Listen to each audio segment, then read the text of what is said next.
21 de novembro, seja muito bem-vindo ao Plano Anual de Leitura da Bíblia com Lana e Rosânia. E hoje vamos continuar Romanos do capítulo 8 ao 9. Capítulo 8. A vida dominada pelo Espírito Santo. Agora já não existe nenhuma condenação para as pessoas que estão unidas com Cristo Jesus. Pois a lei do Espírito de Deus que nos trouxe vida por estarmos unidos com Cristo, livrou você da lei do pecado e da morte. Deus fez o que a lei não pôde fazer porque a natureza humana era fraca. Deus condenou o pecado na natureza humana enviando o seu próprio Filho, que veio na forma da nossa natureza pecaminosa a fim de acabar com o pecado. Deus fez isso para que as ordens justas da lei pudessem ser completamente cumpridas por nós, que vivemos de acordo com o Espírito de Deus e não de acordo com a natureza humana. Porque as pessoas que vivem de acordo com a natureza humana têm a sua mente controlada por essa mesma natureza. Mas as que vivem de acordo com o Espírito de Deus têm a sua mente controlada pelo Espírito. As pessoas que têm a mente controlada pela natureza humana acabarão morrendo espiritualmente, mas as que têm a mente controlada pelo Espírito de Deus terão a vida eterna e paz. Por isso, as pessoas que têm a mente controlada pela natureza humana se tornam inimigas de Deus, pois não obedecem à lei de Deus e, de fato, não podem obedecer a ela. As pessoas que vivem de acordo com a sua natureza humana não podem agradar a Deus. Vocês, porém, não vivem como manda a natureza humana, mas como o Espírito de Deus quer, se é que o Espírito de Deus vive realmente em vocês. Quem não tem o Espírito de Cristo não pertence a ele. Mas se Cristo vive em vocês, então, embora o corpo de vocês vá morrer por causa do pecado, o Espírito de Deus é vida para vocês, porque vocês foram aceitos por Deus. Se em vocês vive o Espírito daquele que ressuscitou Jesus, então aquele que ressuscitou Jesus Cristo dará também vida ao corpo mortal de vocês, por meio do seu Espírito que vive em vocês. Portanto, meus irmãos, nós temos uma obrigação, que é a de não vivermos de acordo com a nossa natureza humana. Porque se vocês viverem de acordo com a natureza humana, vocês morrerão espiritualmente. Mas se pelo Espírito de Deus vocês matarem as suas ações pecaminosas, vocês viverão espiritualmente. Pois aqueles que são guiados pelo Espírito de Deus são filhos de Deus. Porque o Espírito que vocês receberam de Deus não torna vocês escravos e não faz com que tenham medo. Pelo contrário, o Espírito torna vocês filhos de Deus. E pelo poder do Espírito, dizemos com fervor a Deus: Pai, meu Pai. O Espírito de Deus se une com o nosso Espírito para afirmar que somos filhos de Deus. Nós somos seus filhos e por isso receberemos as bênçãos que Ele guarda para o seu povo. E também receberemos com Cristo aquilo que Deus tem guardado para Ele. Porque se tomamos parte dos sofrimentos de Cristo, também tomaremos parte na sua glória. A glória futura. Eu penso que o que sofremos durante a nossa vida não pode ser comparado de modo nenhum com a glória que nos será revelada no futuro. O universo todo espera com muita impaciência o momento em que Deus vai revelar o que os seus filhos realmente são. Pois o universo se tornou inútil, não pela sua própria vontade, mas porque Deus quis que fosse assim.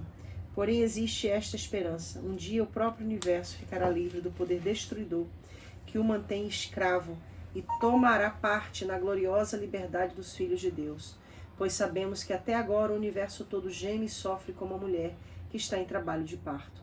E não somente o universo, mas nós que temos o Espírito Santo como o primeiro presente que recebemos de Deus, nós também gememos dentro de nós mesmos enquanto esperamos que Deus faça com que sejamos seus filhos e nos liberte completamente. Pois foi por meio da esperança que fomos salvos.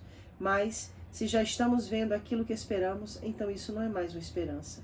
Pois quem é que fica esperando por alguma coisa que está vendo? Porém, se estamos esperando alguma coisa que ainda não podemos ver, então esperamos com paciência. Assim também o Espírito de Deus vem nos ajudar na nossa fraqueza, pois não sabemos como devemos orar, mas o Espírito de Deus, como gemidos que não podem ser explicados por palavras, pede a Deus em nosso favor. E Deus, que vê o que está dentro do coração, sabe qual é o pensamento do Espírito, porque o Espírito pede em favor do povo de Deus e pede de acordo com a vontade de Deus. Pois sabemos que todas as coisas trabalham juntas para o bem daqueles que amam a Deus, daqueles a quem Ele chamou de acordo com o seu plano. Porque aqueles que já tinham sido escolhidos por Deus, Ele também separou a fim de se tornarem parecidos com o seu Filho.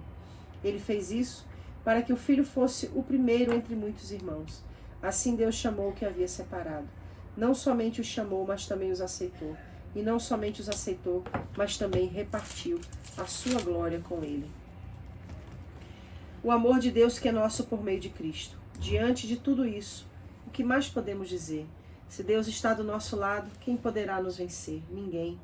Porque Ele nem mesmo deixou de entregar o próprio Filho, mas ofereceu por todos nós.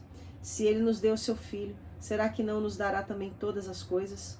Quem acusará aqueles que Deus escolheu? Ninguém, porque o próprio Deus declara que eles não são culpados. Será que alguém poderá condená-los? Ninguém, pois foi Cristo Jesus quem morreu, ou melhor, quem foi ressuscitado e está à direita de Deus. E Ele pede a Deus em favor de nós. Então, quem pode nos separar do amor de Cristo? Serão os sofrimentos, as dificuldades, a perseguição, a fome, a pobreza, o perigo, a morte? Como dizem as Escrituras Sagradas, por causa de ti estamos em perigo de morte o dia inteiro. Somos tratados como ovelhas que vão para o matadouro. Em todas essas situações, temos a vitória completa por meio daquele que nos amou. Pois eu tenho a certeza de que nada pode nos separar do amor de Deus, nem a morte, nem a vida, nem os anjos, nem outras autoridades ou poderes celestiais, nem o poder, nem o futuro, nem o mundo lá de cima, nem o mundo lá de baixo. Em todo o universo, não há nada que possa nos separar do amor de Deus, que é nosso por meio de Cristo Jesus, o Senhor. Deus e o seu povo. O que eu digo é verdade, sou de Cristo e não minto, pois a minha consciência, que é controlada pelo Espírito Santo, também me afirma que não estou mentindo. Sinto uma grande tristeza e uma dor sem fim no coração, por causa do meu povo, que é a minha raça, o meu sangue. Para o bem desse povo, eu mesmo poderia desejar receber a maldição de Deus e ficar separada de Cristo. Eles são um povo escolhido por Deus. Ele os tornou seus filhos e repartiu a sua glória com eles. Deus fez suas alianças com eles e lhes deu a lei, a verdadeira maneira de adorar e as promessas. Eles são descendentes dos patriarcas e, como ser humano, Cristo pertence à raça deles. Que Cristo, que é o Deus que governa todos, seja louvado para sempre. Amém. Eu não estou dizendo que a promessa de Deus não tenha falhado. De fato, nem todos os israelitas fazem parte do povo de Deus. Nem todos os descendentes de Abraão são filhos de Deus, pois Deus disse a Abraão: por meio de Isaque é que você terá os descendentes que eu lhe prometi. Isso quer dizer que os que são considerados como os verdadeiros descendentes de Abraão são aqueles que nasceram como resultado da promessa de Deus, e não os que nasceram de modo natural. Pois quando fez a promessa, Deus disse a Abraão o seguinte: no tempo certo eu voltarei, e Sara, sua mulher, terá um filho. E mais ainda, os dois filhos de Rebeca tinham o mesmo pai, o nosso antepassado Isaque. Mas, para que a escolha de um deles fosse completamente de acordo com o plano de Deus, o próprio Deus disse a Rebeca: o mais velho será dominado pelo mais moço. Disse isso antes de eles nascerem e antes de fazerem qualquer coisa boa ou má. Assim ficou confirmado que é de acordo com seu plano que Deus escolhe aqueles que Ele quer chamar, sem levar em conta o que eles tenham feito. Como dizem as Escrituras Sagradas: eu escolhi Jacó, mas rejeitei Esaú. O que vamos dizer então? Que Deus é injusto? De modo nenhum, pois Ele disse a Moisés: terei misericórdia de quem eu quiser, terei pena de quem eu desejar. Portanto, tudo isso depende não do que as pessoas querem ou fazem, mas somente da misericórdia de Deus. Porque, como está escrito nas Escrituras Sagradas, Deus disse a Faraó: foi para isso mesmo que eu pus você como rei, para mostrar o meu poder e fazer com que o meu nome seja conhecido no mundo inteiro. Portanto, Deus tem misericórdia de quem Ele quer e endurece o coração de quem Ele quer. A ira e a misericórdia de Deus. Algum de vocês vai me dizer: se assim, como é que Deus pode encontrar culpa nas pessoas? Quem pode ir contra a vontade de Deus? Mas quem é você, meu amigo, para discutir com Deus? Será que um pote de barro pode perguntar a quem o fez: por que você me fez assim? Pois o homem que fez o pote tem o direito de usar o barro como quer.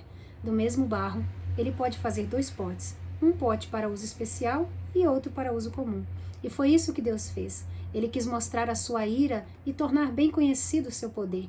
Assim suportou com muita paciência os que mereciam o castigo e que iam ser destruídos. Ele quis também mostrar como é grande a sua glória, que ele derramou sobre nós, que somos aqueles de quem ele teve pena e a quem ele já havia preparado para receber a sua glória. Pois nós somos aqueles que Deus chamou, não somente os que são judeus, mas também os não-judeus. Isto é o que ele diz no livro de Oséias. Aqueles que não eram meu povo, eu chamarei de meu povo. A nação que eu não amava, chamarei de minha amada. E no mesmo lugar onde foi dito, vocês não são meu povo, ali eles serão chamados de os filhos do Deus vivo. E Isaías disse a respeito de Israel, mesmo que o povo de Israel seja tão numeroso como os grãos de areia da praia do mar, somente algum deles serão salvos, pois o Senhor julgará logo e de uma vez o mundo inteiro. Como o próprio Isaías tinha dito antes, se o Senhor Todo-Poderoso não nos tivesse deixado alguns descendentes, seríamos agora como a cidade de Sodoma, estaríamos destruídos como Gomorra. O povo de Israel e o Evangelho. O que vamos dizer então? Vamos dizer isso. Os não-judeus, que não procuravam ser aceitos por Deus, foram aceitos por meio da fé. Porém, o povo de Israel, que procurava uma lei para ser aceito por Deus, não encontrou o que estava procurando. E por que não? Porque eles procuravam alcançar isso por meio das suas ações e não por meio da fé. Eles tropeçaram na pedra de tropeço, como dizem as Escrituras Sagradas. Vejam, estou colocando em Sião uma pedra em que eles vão tropeçar, a rocha que vai fazê-los cair, mas quem crer nela não ficará desiludido. Esses textos aqui são alvo de muita discussão, principalmente o capítulo 9, é muito usado para se falar dessas questões de eleição, predestinação. É verdade. Esse versículo aqui que fala de Jacó, de Esaú, é o texto base para criar essas discussões teológicas. Mas para que a escolha de um deles fosse completamente de acordo com o plano de Deus, o próprio Deus disse a Rebeca, o mais velho será dominado pelo mais moço, disse isso antes que eles nascessem. E antes de fazerem qualquer coisa boa ou má. Assim ficou confirmado que é de acordo com o seu plano, que Deus escolhe aqueles que ele quer chamar, sem levar em conta o que eles tenham feito. Ou seja, aqui traz realmente uma compreensão voltada a uma predestinação, né? A uma pré-eleição, uma escolha antes de todas as coisas. Só que Paulo fala isso com uma propriedade muito peculiar, que a gente precisa analisar dentro do texto para que a gente não cometa realmente uma apostasia com o texto, né? Para que a gente não diga o que o texto não está dizendo, por não entender a profundidade do que está sendo dito, né? Então, na realidade, Paulo está falando que essa escolha é por causa do plano de Deus. Então, longe de acreditar que Deus escolhe uns para o céu e outros para o inferno. Tem um versículo que diz na Bíblia que até o homem mau Deus criou para o dia do juízo, né? Na realidade, quando se fala disso, a Bíblia está falando que na onisciência de Deus, Deus sabe porque ele já são aqueles que vão fazer as escolhas de negá-lo. Certas ou erradas. E a escolha de segui-lo. Ele sabe. Então, é óbvio que o texto, aí a gente vai se cercando, até mesmo a gente, né? A gente fala assim, que no texto diz que Deus fez essa escolha mesmo antes de eles serem nascidos, independente do que eles iam fazer, sendo bom ou mal. Mas Deus conhecia o coração deles e sabia qual deles seria um instrumento fundamental para o cumprimento do seu propósito. Então é por isso que Jacó é estabelecido como aquele que vai reinar sobre Esaú, o menor reinando sobre o maior. E é daí de Jacó que a gente tem aí os 12 patriarcas, que vêm as tribos de Israel e que Deus levanta a linhagem aí do Messias. Mas longe de acreditar ou de pensar nesse quesito de predestinação, porque pensar e acreditar na predestinação é isentar-nos de toda e qualquer responsabilidade diante de Deus. Tanto de um lado quanto pro outro. Exato. Eu disse assim, independente do que eu fazer, eu não vou ser salvo. Não vou ser salvo porque Deus me escolheu. Ou não vou. Né? Ou então, não adianta fazer nada, porque se Deus tiver me escolhido para ser perdido, para ir pro inferno, então não tem nada que eu faça que vai mudar isso, porque eu já sou predestinado. Então, gente, é um perigo terrível a gente pensar nisso. Né? E aí, mais uma vez, eu chamo a atenção para aquilo que Jesus fala sobre guarda o que tem para que ninguém tome a tua coroa, né? Ser fiel até a morte, dar-te a coroa da vida. Então, todas as exortações nas cartas que Jesus mandou João escrever as 7 igrejas da Ásia, são exortações ao que vencer. Todas elas terminam: ao que vencer, darei de comer da árvore da vida. Ao que vencer, direi que se assente juntamente comigo no trono. Ao que vencer, colocarei o meu nome. Enfim, então, ao que vencer. Então, isso significa que nós estamos numa luta constante. Eu reincido aquilo que a gente já falou antes. Não é por mérito próprio, não é por justiça própria, é pela justiça do justo, mas isso não nos inibe, não nos isenta da responsabilidade de caminharmos em obediência ao Senhor. Então é loucura eu tentar falar mais alguma coisa aqui sobre Paulo, porque eu vou esbarrar aí na mente de Deus, que o próprio Paulo fala, né? Quem sondou a mente de Deus? Na verdade, ele falou aqui, não sei se foi agora ou se foi ontem, que ele fala assim, né? Tipo assim, como eu sou infeliz, né? Ele se sentia assim feliz por não conseguir corresponder muitas vezes, o próprio Paulo, né? Então, quem somos nós também para achar que a gente também vai chegar nesse ápice, né? De compreender tudo, né? Sim. E eu achei muito bonita essa parte aqui do 8, capítulo 8. Deixa eu ver se é o 8. Não, é o capítulo 9, onde ele fala, né? Paulo fala, o povo de Israel e o Evangelho. Vejam, estou colocando em Sião uma pedra em que eles vão tropeçar, a rocha que vai fazê-los cair, mas quem crer nela não ficará desiludido. Está falando de Jesus, né? Lá em Isaías, ele está falando sobre, na verdade, ele está citando o que o profeta Isaías, Oséias, deixa eu ver aqui, acho que é um dos profetas. Oséias, falou, acho que é o livro de Oséias. É Isaías. Isaías, esse aqui é Isaías, Então ele está falando aqui bem claro, essa rocha é Cristo, né? E os próprios, o povo de Deus, o povo israelita, o povo escolhido de Deus, tiveram então aí Cristo diante de si, a pedra, a rocha em que eles deviam crer, e foi a rocha que os fizeram tropeçar, porque eles achavam que podiam ser salvos por meio da sua própria compreensão da lei. Sim. E a gente vê aqui que o plano de Paulo Deus insiste em dizer, e o Paulo insistindo em dizer que a lei, é verdade, claro que não, a lei é verdade, e a lei vale, mas através da fé, né?